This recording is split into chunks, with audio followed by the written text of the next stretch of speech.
Welcome to পপুর সংসার। আমি নিয়ে এলাম মিক্সড ভেজ পরোটা। পরোটাটা বানানো অতি সহজ ও সিম্পল, তাই তোমাদের কাছে রাখলাম আমার আজকে এই রেসিপি। আর এই দেখো আলু টুকরো দিয়ে, এটা খুব মজাদার লাগে এই রেসিপিটা। তোমরা চাইলে একবার অবশ্যই ট্রাই করতে পারো। আমি নিয়ে দিলাম একটা ফ্রাই প্যান, দিলাম সামান্য তেল, দিয়ে দিচ্ছি পেঁয়াজ কুচি করে কেটে রেখেছিলাম, সেটা দিয়ে দিলাম। এটা হালকা ফ্রাই করে নিতে হবে।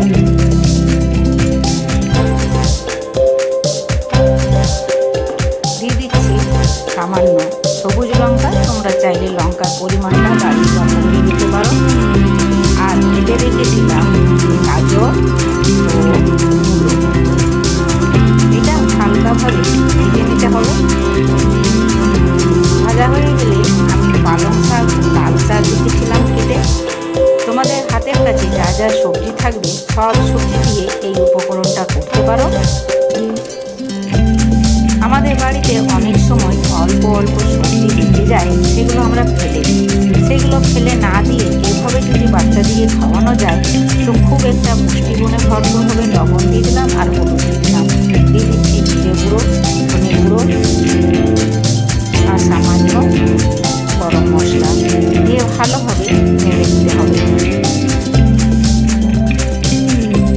দিচ্ছি অল্প গরম জল, এটা তো সবজিতে অবশ্য জল দিয়ে দেবে, তার সঙ্গে অল্প দিয়ে দিলাম। গাজরগুলো আছে তাই সেদ্ধ হবার জন্য আরেকটা ঢাকা দিয়ে ঢেকে রেখে দিলাম 5 মিনিট লো ফ্লেমে।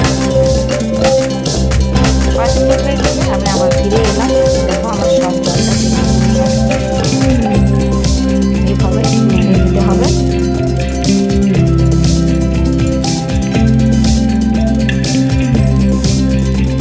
এদিকে আমি একটা পাত্র চাপিয়ে দিয়েছি, পাত্রতে দিয়ে দিলাম সামান্য তেল, গোটা জিরে আর লঙ্কা।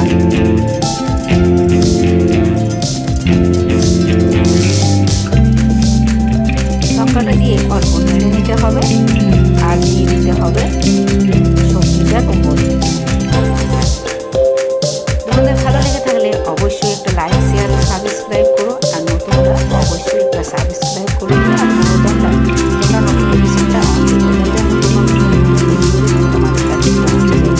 আর আমি এদিকে গ্যাসটা বন্ধ করে দিলাম আর একটা পাত্রে দিয়ে দিচ্ছি।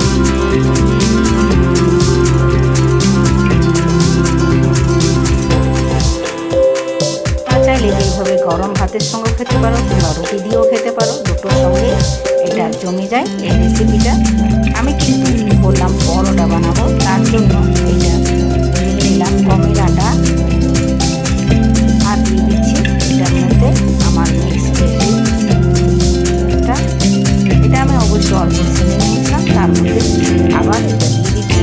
আবার এটা ভালোভাবে আমি মিশিয়ে নিচ্ছি। দিয়ে দিচ্ছি সামান্য লবণ। লবণ দেওয়া হয়ে গেলে অল্প নেড়ে নিতে হবে আর অল্প জল দিয়ে দিয়ে ছাড়তে হবে।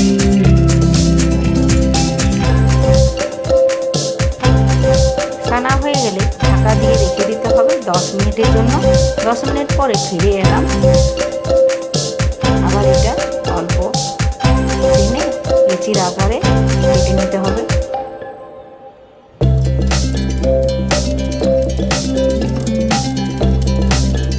লিচির আকারে কাটা হয়ে গেলে হালকা সাইজে করে নিলাম আর অল্প আটা নিয়ে নিলাম, শুকনো আটা, আর এভাবে বেলে নিতে হবে।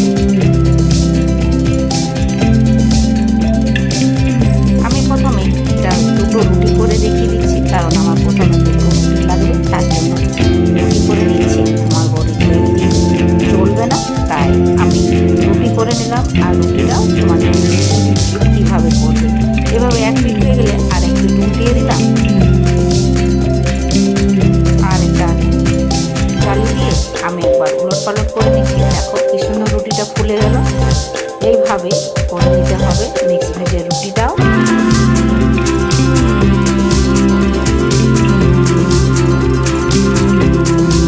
রুটিটা হয়ে গেল, আমি একটা পাত্রে উঠে নিচ্ছি, পরিবেশন করে দিলাম।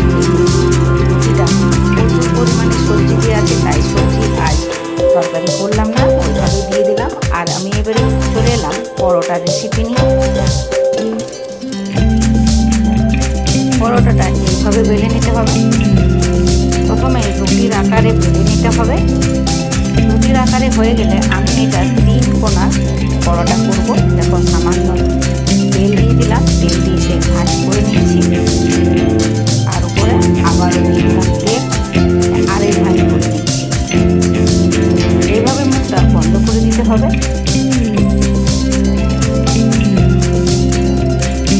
আমি আটা দিয়ে বেলছি, তোমরা চাইলে তেল দিয়েও বেলে নিতে পারো। খুব সহজেই হয়ে যায় 3 কোণা পরোটাটা। আমি দিয়ে তাওয়া চাপিয়ে দিয়েছি, তাওয়াটাতে দিয়ে দিলাম পরোটাটা আর এইভাবে উল্টে দিচ্ছি। দিয়ে দিচ্ছি কি আমার এই রেসিপিও আমার ভিডিও লিঙ্কে দেওয়া আছে, তোমরা চাইলে